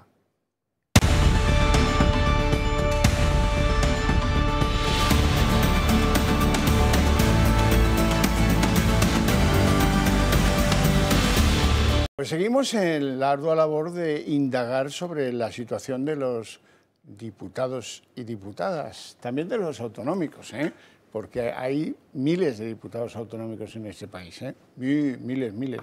Cuando son más de 1000, son más de 1000, o sea, miles. Los diputados de Madrid, por ejemplo, se han subido el sueldo. No es para escandalizarse. El que menos cobra va a cobrar 3.883 euros al mes. Claro, pero lo que me molesta de eso es la desproporción entre el tiempo de trabajo y el salario que se les paga, porque recuerden ustedes, los que hayan sido funcionarios seguro que se acuerdan, de los moscosos. Los moscosos se lo inventó Javier Moscoso, que era un ministro, que dijo, no, mira, ¿sabes qué? No os voy a subir el sueldo, os voy a dar 5 días de fiesta. La semana Moscoso. Ya se ha quedado para los tiempos de la eternidad, siguen celebrando la semana Moscoso. Yo no sé si a los diputados les dan semanas Moscoso o no. Lo que sí sé es que tienen más vacaciones que un maestro de escuela. En julio de 2025, la Diputación Permanente de la Asamblea de Madrid aprobó un nuevo incremento del 0,5% en las retribuciones de los diputados. Este aumento se suma al 2% de julio del 2024 y al 6% de diciembre del mismo año, lo que supone un 8,5% acumulado en menos de un año. El salario base por exclusividad asciende ahora a 3.883 euros con 2 centavos brutos al mes. Además, se han actualizado los complementos por responsabilidad, que se añaden al sueldo base y permiten a algunos parlamentarios superar los 5.900 euros mensuales. La medida fue aprobada con el voto favorable del PP y del PSOE y el rechazo de Más Madrid y Vox. El incremento, aunque respaldado en normativa estatal, no era obligatorio y se aplicó por decisión de la Asamblea. Por contraste, la presidenta regional, Isabel Díaz Ayuso, optó por no aplicarse a esta subida, manteniendo su retribución anual en 103.090 euros, la misma desde 2019. El último pleno de la Asamblea se celebró en junio de 2025. La actividad parlamentaria se reanudará previsiblemente en octubre, en torno a los días 2 o 3, aunque la fecha oficial aún no ha sido confirmada por la mesa. En cualquier caso, Madrid no es la comunidad donde más cobran los diputados. Según los datos publicados en el Parlamento de Asturias, el sueldo medio de sus parlamentarios alcanzan los 63.000 euros anuales, situándose a la cabeza de España. Septiembre llega, pero los diputados de Madrid parecen que siguen de vacaciones, más vacaciones que los maestros de escuelas. Bueno, Marina Álvarez, ¿qué singularidad tiene ser diputado en Asturias? Pues ninguna, estar al frente de una población muy envejecida. Sí. Es la única. Mira, que no falte de nada, ¿eh? No, estaba mirando los datos y efectivamente, junto con País Vasco y Cataluña, porque al final esto depende mucho de complementos, o sea, al final el sueldo no es solo lo que se cobra cada mes, ¿no? Junto con Asturias, País Vasco y Cataluña son las comunidades donde los diputados cobran más, ¿no? Y un poco al hilo de esto, ahora se habla mucho de que hay que reformar la legislación, por ejemplo, para reaccionar frente a los incendios, pues yo propongo también cambiar la legislación para que de alguna manera pues los diputados tengan que rendir cuentas de su trabajo, ¿no? Como tenemos que hacer muchos de los que trabajamos en la empresa pública, porque esto de cobrar todo lo que cobran y estar 4 meses de vacaciones, pues tiene que tener algún tipo de... A mí no me parece que el sueldo sea una barbaridad, 3.883 euros, permite vivir, pero bueno, tampoco se hace uno millonario, ¿no? Bueno, no está nada mal. Ahora bien, si voy a tener un trabajo en el que cuelgo la corbata en junio y no la recojo hasta octubre, pues entonces es un chollo. Claro, porque la división, ¿cómo hay que hacerla aquí? Ingresos, tiempo de trabajo, ¿no? Euros, horas. Sí. Sale la hora a una cantidad de dinero bestial. No, y luego las horas que meten, pues es para decir sí o no a lo que demanda el jefe, entonces el líder de partido. Entonces, quiero decir que tampoco se esfuerzan mucho, es decir, que no sabemos qué tipo en qué emplean el tiempo libre.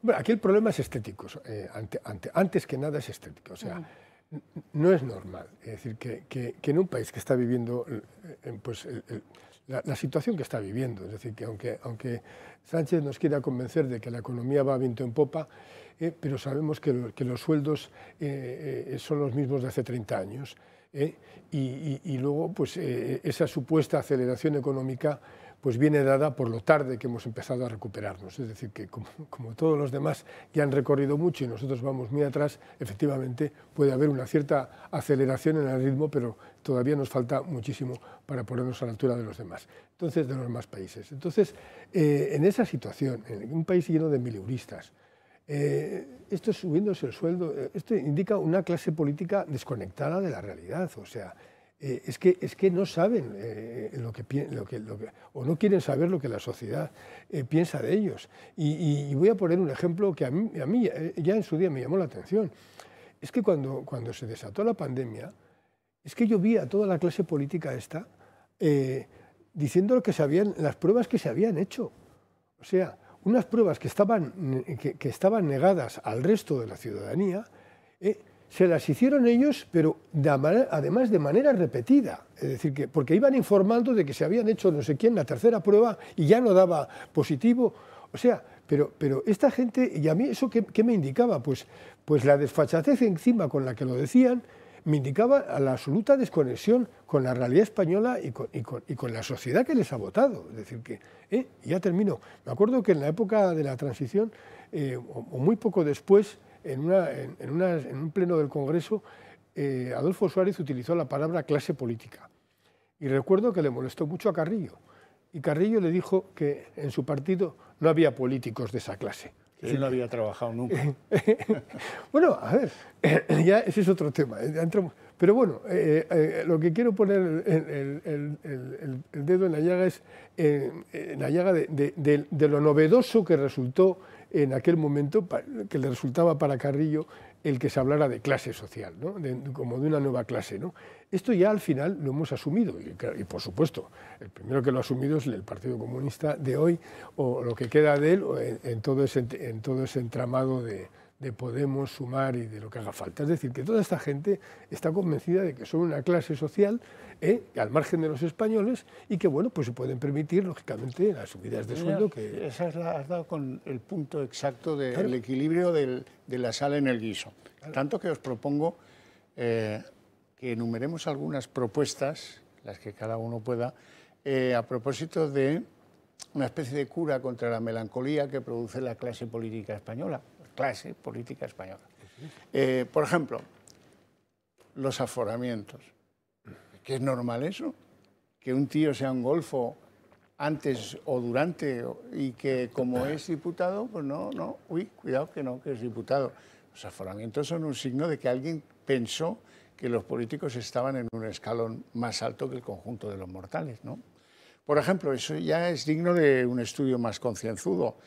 Hay dos vías. Una, que el diputado sea de una circunscripción, que será la circunscripción la que le obliga a trabajar y la que le rinda cuentas. Tendrá que acudir y tal como en Inglaterra.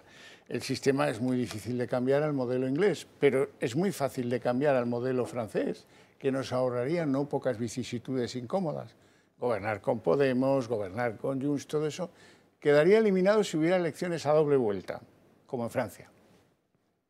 A la primera vuelta van un montón de partidos y quedan los dos que tienen más apoyo del electorado. Y esos, pues, hacen alianza, no sé qué, se presentan a las elecciones y el sistema produce un elector que vota para evitar catástrofes. Votan para que no salgan los de ese porque va liado con aquel, pero acaba saliendo un presidente. Y eso es lo que aquí nos hace falta, que el sistema electoral nos dé empaquetado quién va a ser el presidente y nos dejemos de historias y de negociaciones ocultas como las que llevamos viendo en los últimos 6 años. ¿Qué te parece?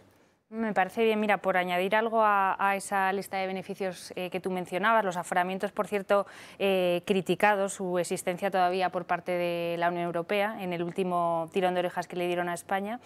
Pues estaría bien también que diputados como Cerdán, que han estado robando durante años y años en la cara de todos los españoles, pues no pudieran cobrar una indemnización, ¿no?, por cesar como diputados en el Congreso, se me ocurre. Porque ¿cuántos políticos de la calaña de Cerdán conocemos que han tenido este privilegio en los últimos años? Por decir alguno. Sí. Iñaki. Sí, no, efectivamente, además, bueno, por muchas razones. Está la solución de la segunda vuelta que dices. Podría ser otra solución, el que el partido ganador se le sumen 50 diputados más, por ejemplo. Es decir, que ahí se acabaría todo el problema, desde luego, con la dependencia de los nacionalistas y de todos los enemigos del sistema. Es decir, que en este momento estamos viviendo una paradoja, o sea, paradoja que se expresó muy claramente ya en el año 96, cuando Aznar solamente pudo formar gobierno a base de defenestrar a Alejo Vidal Quadras. Es decir que, y desde entonces pues se ha ido repitiendo una y otra vez el mismo problema. Entonces yo sí creo que en un momento determinado, claro, con otro partido popular y con otro partido socialista, sí sería posible un cierto entendimiento que yo creo que convendría a este país. Es decir, que yo, de hecho, pertenezco a una plataforma que se llama Por otra ley electoral. Es decir, que, y bueno, no es una plataforma que esté poniendo una solución concreta, sino hay muchas soluciones, hay muchas posibilidades para arreglar este sistema, pero lo que sí está claro es que así no funciona. Es decir, que, y luego, pues desde luego, el tema de los aforamientos es que hemos visto situaciones realmente vergonzosas, es decir, que en fin, y además bien recientes, ¿no? Entonces, claro, o sea, a ver, es que esto, no sé, me recuerda a los juegos estos de pequeño, cuando éramos pequeños, que si pasabas de determinada raya ya, ¿cómo era? No me acuerdo yo cómo era, había una expresión, es decir, que pasando, cuando te perseguían, pues pasando determinada raya ya no te podían tocar. Estás salvado. Estás salvado. Estaba salvado, sí. Había alguna expresión muy genuina para eso. Bueno, pues esto es lo mismo, es decir, que es un juego de, pasó la rayita y ya no me puedes tocar. O sea, vamos a ver, no se puede plantear un sistema democrático de esa manera. Y es una manera de insultar a la gente y de decirle pues que los ciudadanos, que hay unos de primera y otros de segunda, claro. Bueno, vamos a hacer una pausa para la publicidad. Estamos de vuelta en apenas 2 minutos.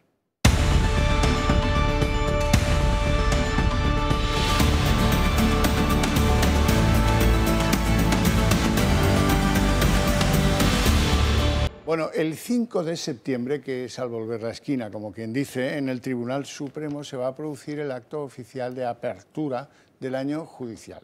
Lo preside el rey, junto a él la presidenta del Supremo y en un papel menor pero muy relevante el fiscal general del Estado, Álvaro García Ortiz.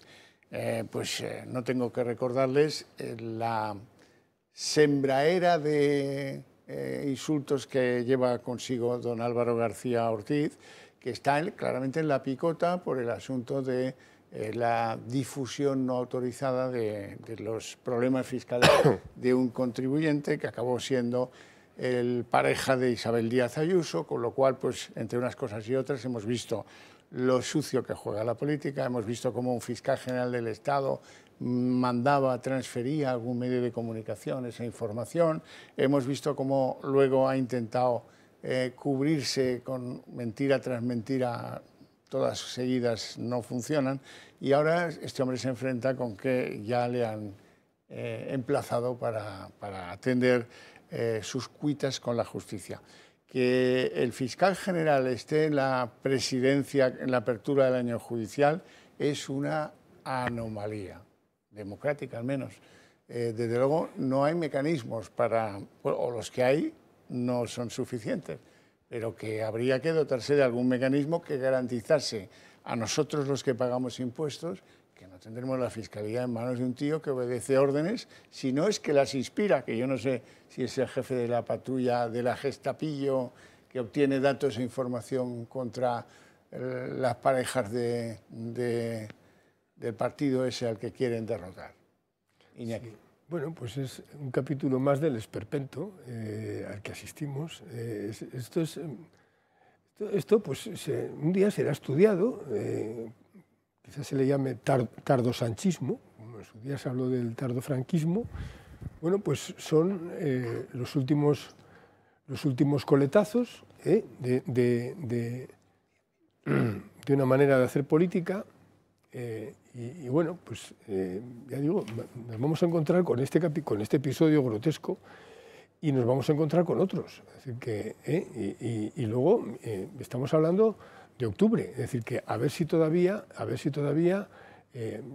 cuando se inicie septiembre, pues para esas fechas, para octubre, no ha salido otro informe de la UCO. Quiero decir que es que, o sea, vamos a asistir, y ese va a ser el final, pues a una serie de episodios grotescos y sobre todo los que tienen un carácter oficial, pues claro, tienen un carácter, muestran una evidencia más sangrante, es decir, que todas las contradicciones que se están poniendo de manifiesto, pues en un sistema que no ha tenido resortes para evitarlas. Es decir, que yo creo que en ese sentido, si llega Feijóo algún día a la Moncloa, tendrá un trabajo por delante, es decir, que porque no solamente se trata de, como él ha dicho, de derogar las leyes sanchistas, es que se trata de hacer mucho más, es decir, que de crear una serie de resortes que la Constitución no ha tenido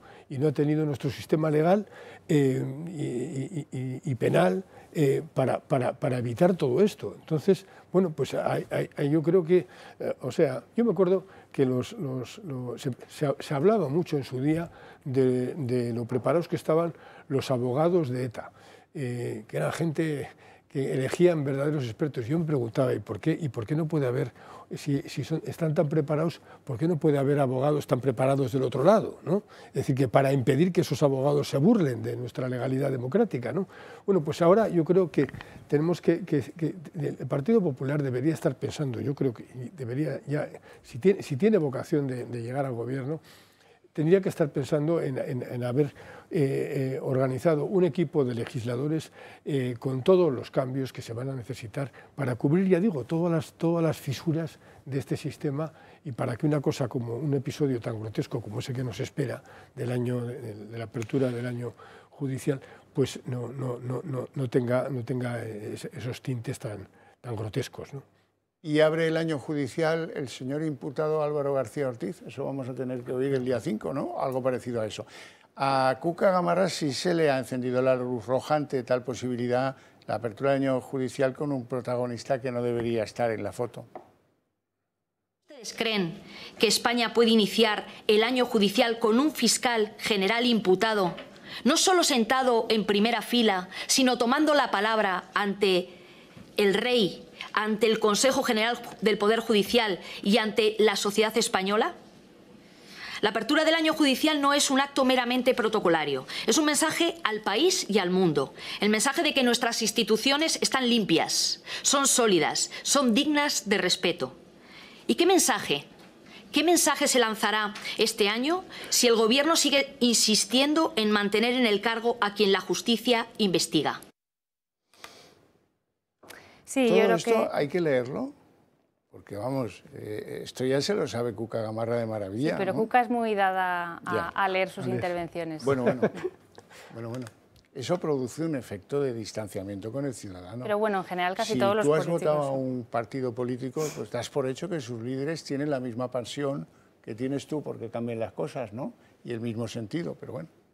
Sí, yo lo que iba a decir es que al final el caso del fiscal general yo comparto con vosotros que es de los más sangrantes que hemos visto en los últimos meses y que da cuenta al final del servilismo que hay dentro del Partido Socialista, ¿no? Cómo la causa del jefe se convierte en la causa de tantos ministros que han tenido que dar la cara por el fiscal en los últimos meses. Cuando se le empezó a investigar, ahora que se le ha abierto causa judicial, que se le va a procesar, un fiscal que ha quedado probado por el propio juez, que está al final encabezando una causa política, que ha revelado secretos, que ha borrado pruebas. O sea, es que los propios ministros, la propia Pilar Alegría, que tantas veces la hemos visto dar la cara por él, no se lo cree. Yo creo que no se lo cree. Y efectivamente comparto con vosotros también que tiene que haber algún tipo de reforma judicial pues que no permita situaciones como estas, ¿no? El propio Estatuto Fiscal no prevé que si se abre una causa judicial contra un fiscal, claro, porque nunca se ha producido, pues tenga que renunciar a su cargo, ¿no? No hay ningún resquicio al que se pueda agarrar el Partido Popular para solicitar esa dimisión del fiscal. Yo sí me agarro a uno de tus comentarios. Has dicho, bueno, le pasa algo judicial al presidente del gobierno, a su esposa, a su hermano y tal, y los militantes lo hacen causa común de todos los que son votantes socialistas. Pero eso, Iñaki, no ocurre con la derecha, ¿eh? No, la derecha es en cierto modo... Yo me acuerdo de todos los... Es más crítica. Todos los del PP que se acercaban y decían, tampoco es la cantidad para tanto, ¿no? La derecha... Pero nada más. En cierto modo, eso es una virtud. También en esa virtud está su defecto, quiero decir que... pero no se une como una piña, al contrario. Es decir, que yo siempre he dicho de broma, y ya que estamos en una televisión que se llama El Toro, que la afición clásica que tiene la derecha a la tauromaquia hace que hay mucha gente que tiene un poco el vicio de ver los toros desde la barrera y de estar criticando cualquier paso que da el torero, ¿no? Yo no soy un experto en arte taurino, pero sí creo que es un defecto muy... Yo no lo veo ese defecto en el Partido Socialista. Es decir, que, bueno, que ya digo, es virtud y es defecto, es decir, que... Pero con personas que conozco, son muy críticas con Feijóo, con Abascal, con quien haga falta. Es decir, que con todos los líderes que han encabezado la derecha, ya digo que su propio electorado es muy crítico. Y yo lo que estoy viendo, bueno, ahora al final algunos se están descolgando ya del voto del Partido Socialista, pero se están descolgando con un pesar, es decir que... Y no votarán al PP nunca. Y no votarán, no, eso por supuesto. Pero yo noto que lo hacen con un pesar. Yo creo que en ese sentido la derecha es más alegre a la hora ya digo, bueno, y prueba de ello es lo rota que está. Es decir, que prueba de ello es cómo se dinamitó en su día. Es decir, que... Sí. Con unas operaciones ahí medio clandestinas, ¿no? Sí, claro. Es decir, que bueno, se dinamitó ya en la época de la UCD y luego, pues, luego cíclicamente la derecha se dinamita. Uh-huh.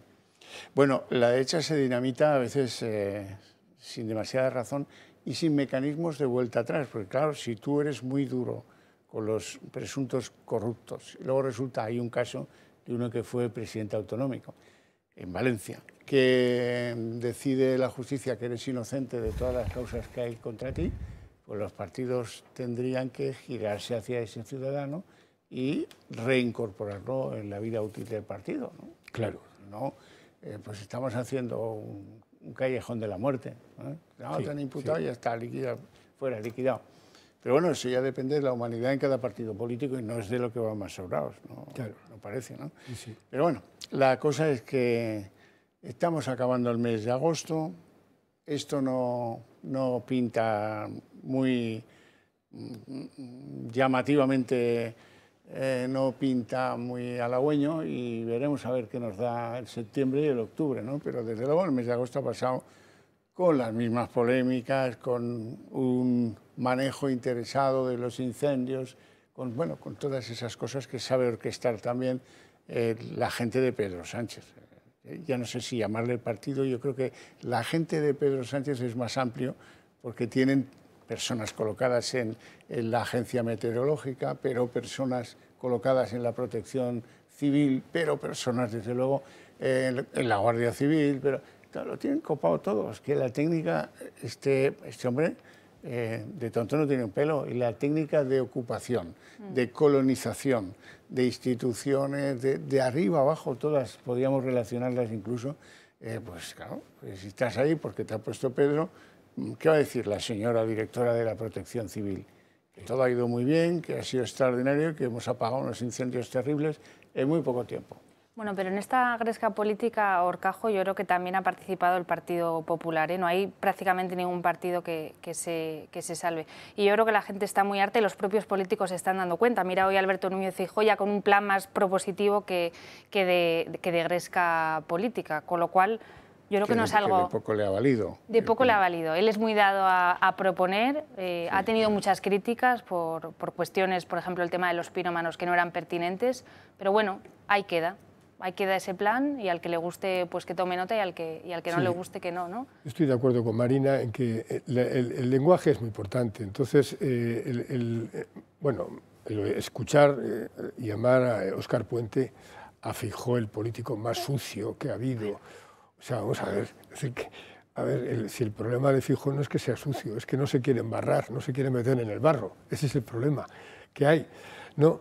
Pero bueno, que me recordaba a cómo Sánchez le llamó indecente a Rajoy en un debate televisivo. Y luego, pues efectivamente, lo de Bendodo, creo que ha sido el que ha llamado pirómana Yo creo que ha sido Tellado, pero bueno, podría ser cualquiera de los dos. Tellado, Da igual, Tellado. da igual. Bueno, pero ya es que uno pierde la cuenta de los disparates. O sea, yo creo que es muy importante el lenguaje. Bueno, pues lo dejamos aquí por hoy, les esperamos mañana a las 10 de la noche y ya se acordarán de lo que decía Feijóo, las vacaciones están sobrevaloradas.